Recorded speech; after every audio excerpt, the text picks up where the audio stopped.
ஆங்கிலத்தில் சாதாரணமாக ஒரு விடயம் சொல்வார்கள், the last straw that broke the camel's back. straw இருக்குல்ல, ஆக்சுவலி வைக்கோல். ஒரு வைக்கோல் குச்சியை எடுத்து, குச்சி கூட இல்லாது, ஒரு ஒட்டகத்தின் முதுகில் அடித்தால் அந்த ஒட்டகம் உடையுமா? ஒன்றும் நடக்காதுல்ல. ஆனால் அந்த வைக்கோலினால் அடிக்க அடிக்க அடிக்க அடிக்க அடிக்க அடிக்க அடிக்க அடிக்க ஒரு கட்டத்தில் அதுக்கு ஒரு தாக்கத்தை ஏற்படுத்தும். the last straw that break the camel's back. அதாவது கடைசியாக எந்த வைக்கோல் குச்சியை நாங்கள் பாவிக்கிறோமோ அந்த ஒட்டகம் காயமடைந்தது என்று சொல்ல முடியுமா? ஆரம்பத்திலிருந்து அதன் தாக்கம், ஒவ்வொரு வைக்கோல் இதிலையும் தாக்கம் இருக்கும். அதுபோல் இயேசுவை சிலுவையில் அறைவதற்கு பல காரணங்கள் இருந்தாலும் எது கடைசி காரணம் என்று பார்த்தால், யோவான் நற்செய்தியில் லாசரை இயேசு உயிர்ப்பித்தது. யோவான் நற்செய்தியில் எத்தனை புதுமைகள் இருக்கின்றன? பைபிள் குவிஸ்லேயே இது கேட்கல ஃபாதர், நீங்கள் எதுக்கு சும்மா கேட்குறீங்க? யோவான் நற்செய்தியில் எத்தனை புதுமைகள் இருக்கின்றன? 7 14? யோவான் நற்செய்தியில் ஒரு புதுமை கூட இல்லை. 7 14? எத்தனை வாட்டி நானே சொல்லியிருக்கேன். யோவான் நற்செய்தியில் அரும் அடையாளங்கள் இருக்கின்றன. சயின்ஸ் புதுமை தான் ஆக்சுவலி. ஆனால் யோவான் அதை புதுமை என்று சொல்ல மாட்டார். அது ஒரு விடயத்தை நமக்கு காட்டுவதால் அது அரும் அடையாளம் என்று சொல்வார்கள். 7 அரும் அடையாளங்கள் இருக்கின்றன யோவான் நற்செய்தியில். லாசரை எழுப்பியது தான் கடைசி அரும் அடையாளம். ஒரு கட்டத்தில் யோவான் சொல்வார், இயேசுவை மட்டுமல்ல லாசரையும் கொல்வதற்காக யூதர்கள் சதி செய்தார்கள். ஏனென்று சொன்னால், லாசரை உயிர்ப்பித்ததால் நிறைய மக்கள் இயேசுவின் மேல் விசுவாசம் கொள்ள தொடங்கினார்கள்.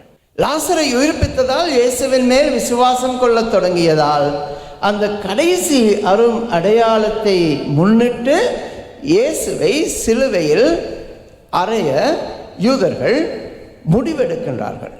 ஆனால் இன்றைய வாசகத்தை நீங்கள் பார்த்தீங்கன்னு சொன்னால், இயேசு ரொம்ப தெளிவாக சொல்கின்றார், இந்த மரணத்தில் முடிய போவதில்லை. இதன் மூலமாக glory of God, இறைவனின் மகிமை, மாட்சி வெளிப்படும். எதிர்மறையா இல்லை, இறைவனின் மாட்சி வெளிப்படும் என்று இயேசு கூறுகின்றார். ஆனால் இயேசுவின் மரணத்திற்கு இது காரணமாக இருக்கின்றது. அதை அப்படியே வச்சுட்டு, இது யோவான் நற்செய்தியில் 11ஆம் அதிகாரம்.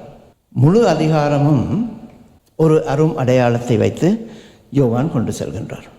போன வாரம் நீங்கள் பார்த்தீங்க, 9வது அதிகாரம் முழுவதுமாக பார்வையற்ற குருடனுக்கு பார்வை கொடுப்பதை சொல்லியிருந்தார்கள். அதற்கு முதல் வாரம் சமாரிய பெண் கிணத்துல தண்ணி அல்றது ஒரு முழு அதிகாரத்திலையும் சொல்லியிருந்தார்கள். யோசிச்சு பார்த்தீங்கன்னு சொன்னால், ஒரு சின்ன விஷயத்தை யோவான் இவ்வளவு தூரம் விவரிக்கின்றார் என்று சொன்னார். அதில் ஏதோ ஒரு முக்கிய விஷயம் இருக்கும். இறை மாட்சி வெளிப்படும். அதை அப்படியே வச்சுக்கொண்டு 5வது அதிகாரத்துக்கு நம்ம போகலாம். யோவான் நற்செய்தி 5ஆம் அதிகாரம். 5ஆம் அதிகாரத்தில் முதல் வசனத்தில் இயேசு சொல்கின்றார், தந்தை இறந்தோரை எழுப்பி அவர்களை வாழ வைப்பது போல மகனும் தாம் விரும்பியவர்களை வாழ வைக்கின்றார். நல்லா இதை மனசில் எடுத்துக்கொள்ளுங்க. ஓகேயா? தந்தை இறந்தோரை எழுப்பி அவர்களை வாழ வைப்பது போல மகனும் தாம் விரும்பியவர்களை வாழ வைக்கின்றார். 24 வசனத்தில் சொல்கின்றார் இயேசு, என் வார்த்தையை கேட்டு என்னை அனுப்பியவரை விசுவசிப்போர் நிலை வாழ்வை கொண்டுள்ளனர். அவர்கள், நல்லா கேளுங்க, அவர்கள் தண்டனை தீர்ப்புக்கு உள்ளாக மாட்டார்கள். ஏற்கனவே அவர்கள் சாவை கடந்து வாழ்வுக்கு வந்து விட்டார்கள் என உறுதியாக உங்களுக்கு சொல்கின்றேன். தந்தை எவ்வாறு வாழ்வு கொடுக்கின்றாரோ அதே போல் மகன் தனக்கு விரும்பியவர்களுக்கு வாழ்வு கொடுக்கின்றார். இறைவனது வார்த்தையை விசுவசிப்பவர்கள் தீர்ப்புக்கு உள்ளாக மாட்டார்கள். அவர்கள் வாழ்விலிருந்து நிலை வாழ்வுக்கு கடந்து செல்கின்றார்கள். 25வது வசனம், காலம் வருகிறது, ஏன் வந்தே விட்டது, அப்போது இறை மகனின் குரலை இறந்தோர் கேட்பர், அதை கேட்போர் வாழ்வு பெறுவர். இறந்தோர் வசனத்தை கேட்பர், வார்த்தையை கேட்பர், குரலை கேட்பர். அந்த குரலை கேட்போர் வாழ்வு பெறுவர். தந்தை தாம் வாழ்வின் ஊற்றாய் இருப்பது போல மகனும் வாழ்வின் ஊற்றாய் இருக்குமாறு செய்துள்ளார். காலம் வருகிறது, அப்பொழுது கல்லறைகளில் உறங்குவோர் அனைவரும் அவரது குரலை கேட்டு வெளியே வருவர். அவரது குரலை கேட்டு வெளியே வருவர். இன்றைய சுவிசேஷத்தில் இயேசு கல்லறையின் முன்னே நின்று உரத்த குரலில் லாசரே எழுந்து வா என்று தமிழில் சொல்கிறேன்னு சொன்னால் கத்தினார். சில நேரத்தில் பசங்க சொல்லுவாங்க, அம்மா கத்துறாங்க, அப்பா கத்துறாங்க. இப்போ எல்லாம் நம்ம வாட்டர் சோர்ஸ்ட்டை கேட்டு பாருங்க, ஃபாதர் கத்துறாரு சொல்லுவாங்க. என்ன சொன்னால் உரத்த குரலில் சொன்னாதான் அது கேட்குது. ஆனால் நீங்கள் யோசிச்சு பாருங்க, கல்லறை, அந்த லாசரையை அந்த எஜிப்சியன் மம்மிஸ் இருக்கிறாங்கல்ல, பார்த்துருக்குறீங்களா? கூகுள் பண்ணி பாருங்கள். வீட்டில் போய்ட்டு சுற்றி இருப்பாங்க, துணிகளால் சுற்றி இருப்பாங்க, காதெல்லாம் அடைச்சிருக்கும். அதுபோல் லாசரை சுற்றி வைத்திருக்கின்றார்கள் கல்லறைக்குள் இருக்கு. அது எல்லாத்தையும் ஊடுருவி இயேசுவின் குரல் அவருக்கு கேட்க வேண்டும். குரல் கேட்கும் பொழுது என்ன நடக்கும்? அப்பொழுது அவரது குரலை கேட்பவர்கள் கல்லறைகளிலிருந்து வெளியே வருவார்கள். லாசர் எப்படி வெளியே வருகின்றார்? இயேசுவின் குரலை கேட்டதனால் வெளியே வருகின்றார். கிறிஸ்துவில் அன்புமிக்க சகோதர சகோதரிகளே, இந்த மாட்சி என்பதை நாங்கள் சரியாக புரிந்து கொள்ள வேண்டும். அந்த மாட்சி நமக்கு எப்படி வருகின்றது, கிடைக்கின்றது என்பதை நாங்கள் சரியாக புரிந்து கொள்ள வேண்டும். இயேசுவின் மாட்சி எங்கே ஆரம்பிக்குது என்று சொன்னால், யோவான் நற்செய்தி 2ஆம் அதிகாரம் என்னது? இயேசு தண்ணீரை ரசமாக மாற்றுகின்றார் இல்லையா? தண்ணீரை ரசமாக மாற்றுகின்றார். அப்பொழுது மரியாள் வந்து சொல்வார், மகனே, இவர்களுக்கு ரசம் தீர்ந்து விட்டது. மரியாளிடம் இயேசு சொல்வார், எனது நேரம் இன்னும் வரவில்லை. இது நேரம் என்னது? ஓ, அவர் நேரம் வச்சிருக்கிறார், அந்த நேரத்தில் தான் அந்த புதுமை செய்யலாம் அல்லது அந்த அரும் அடையாளம் செய்யலாம், அப்படியா? இல்லை, மாட்சியின் நேரம். மாட்சியின் நேரம், இயேசு தன்னை மாட்சிப்படுத்தும் நேரம். அந்த மாட்சியின் நேரத்தை இயேசு ஆரம்பித்தால் அது மாட்சியில் சென்று முடிவடையும் என்பதை மரியாள் புரிந்திருந்தும் she starts the clock ticking. இது ஒரு தாயாக மரியாளுக்கு மிகவும் கடினமான ஒரு விடயம். நேரத்தை ஆரம்பிப்பது மரியாள். ஆரம்பித்தால் இறை மாட்சி வெளிப்படும் என்பதை அவள் தெரிந்திருந்தால், அந்த மாட்சி எது என்பதையும் அவர் தெரிந்து வைத்திருந்தார். இயேசு மாட்சி என்று கூறுவது, க்ளோரி என்று கூறுவது இயேசுவின் மரணம். இயேசுவின் மரணம். இல்லாட்டி நீங்கள் யோசிச்சு பாருங்க, இந்த மரணத்தில் முடிய போவதில்லை, இறை மாட்சி வெளிப்படுத்துதல் முடிய போகிறதுன்னு சொல்கிறாங்க. லாசரை எழுப்பிய பின்பு அது ஒரு மிகவும் அற்புதமான அருள் அடையாளம். மக்கள் விசுவசித்திருந்தால் அவரை வைத்துக்கொண்டு எத்தனை விஷயம் செஞ்சிருக்கலாம். மக்கள் விசுவசிக்காமல் இருந்ததால் அதுக்கு பிறகு எந்த அருள் அடையாளமும் இயேசுவால் செய்ய முடியவில்லை. ஆனால் உன்னதமான ஒரு அருள் அடையாளத்தை இயேசு செய்கின்றார். அந்த உன்னதமான அருள் அடையாளம் இயேசுவின் பாடுகள், சிலுவை மரணம், இயேசுவின் அடக்கம். இதுவா? அதோட முடியல. மாட்சி என்பது இயேசு உயிர்த்தெழுதல். யோவான் நற்செய்தியை நீங்கள் பார்த்தால் இந்த 3-4 விடயங்களும் ஒரே நிகழ்ச்சி. அதனால தான் பெரிய வியாழன், பெரிய வெள்ளி, பெரிய சனி, உயிர்த்த ஞாயிறு, ட்ரிடியம் சொல்லுவாங்க. அது ஒரு நிகழ்ச்சி. இந்த வாட்டி நீங்கள் கவனித்து பார்த்தீங்கன்னு சொன்னால் பெரிய வியாழன் ஆரம்பிக்கும் திருப்பலி எப்போ முடியும்? 6 மணிக்கு ஆரம்பித்தா ஃபாதர் 7:30 மணிக்கு முடிஞ்சிடும். அப்படியா?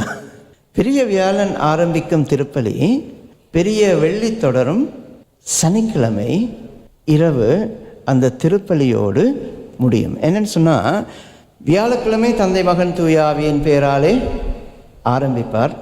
பெரிய வியாழன் கடைசி ஆசீர்வாதம் இருக்காது. பெரிய வெள்ளி திருப்பி நம்ம சிலுவை அடையாளம் வரைய மாட்டோம். குருவானவர் சாஷ்டாங்கமாக விழுந்து கிடந்து அன்றைய நிகழ்ச்சியை ஆரம்பிப்பார். அது முடிந்த பின்பு கூட ஆசீர்வாதம் கொடுக்கறதில்லை. பெரிய சனி நாங்கள் அந்த திருப்பலியை ஆரம்பிக்கும் பொழுது சிலுவை அடையாளம் வரைவதில்லை.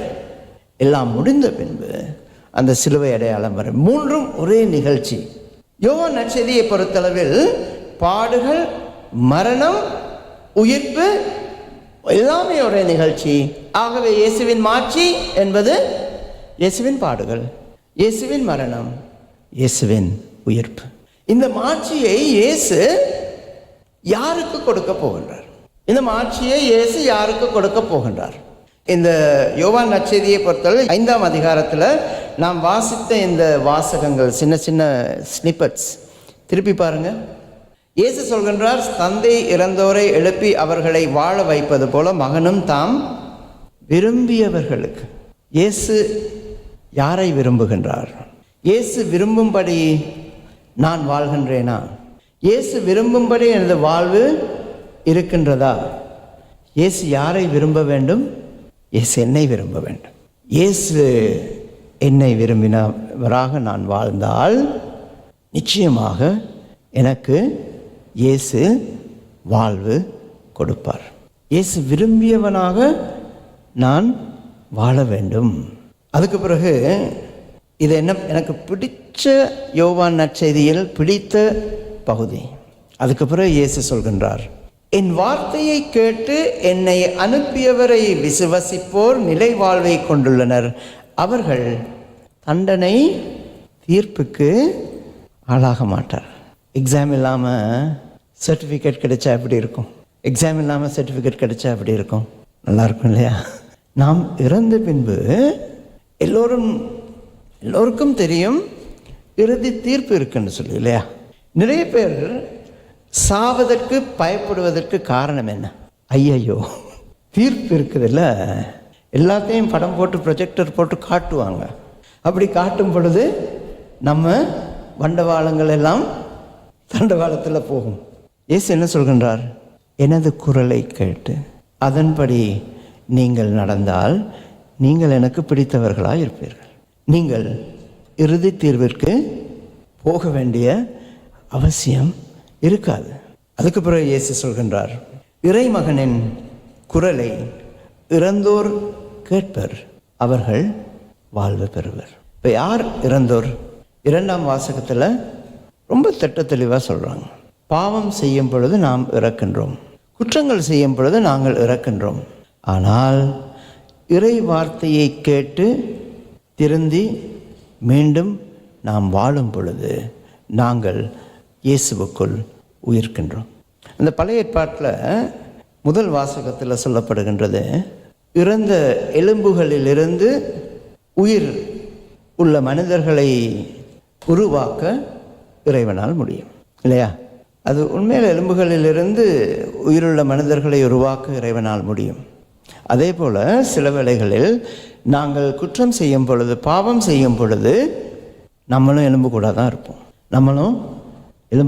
இருப்போம். ஆனால் ஒரே வார்த்தையில் நமக்கு உயிர் கொடுக்க இறைவனால் முடியும். ஒரே வார்த்தையில் நமக்கு உயிர் கொடுக்க இறைவனால் முடியும். ஆனால் அந்த வார்த்தையை கேட்க வேண்டும். நாங்கள் அந்த வார்த்தையை கேட்டு அதன்படி வாழ வேண்டும். அப்படி வாழும் பொழுது நாம் இயேசுவுக்கு பிடித்தவர்களாக மாறுகின்றோம். நாம் உயிர் பெற்று எழுகின்றோம். நாங்கள் இறை மாட்சியில் பங்கு பெறுகின்றோம். கிறிஸ்துவில் அன்புமிக்க சகோதர சகோதரிகளே, இயேசு சொல்லும் வார்த்தைகள் ஒரு காலத்தில் நமக்கு ரொம்ப தூரத்தில் இருந்தது. இப்போ அப்படி அல்ல. இப்போ அப்படியே நமக்கு அடிக்கடி கேட்கக்கூடிய சந்தர்ப்பங்கள் இருக்கின்றன. ஆனால் ஒரு காலத்தில் இயேசுவின் வார்த்தைகளை கேட்க முடியாவிட்டாலும் அதை மக்கள் வாழ்ந்தார்கள். இப்போ அடிக்கடி கேட்குறோம், ஆனால் வாழ்கிறது ரொம்ப குறைவாக மாறிக்கொண்டு இருக்கின்றது. அதை கேட்டு அதன்படி வாழ்ந்தால் இறை மாட்சி எனது வாழ்விலும் உங்கள் வாழ்விலும் நிச்சயமாக வெளிப்படும். இந்த வாசகத்தில் 3 முக்கிய விடயங்களை அல்லது உறுதிமொழிகளை நான் உங்களோடு விட்டு செல்ல ஆசைப்படுகின்றேன். முதல் உறுதிமொழி, இறை வார்த்தையை கேட்டாலே போதும் நாம் இயேசுவுக்கு பிடித்தவர்களாக மாறுவோம்.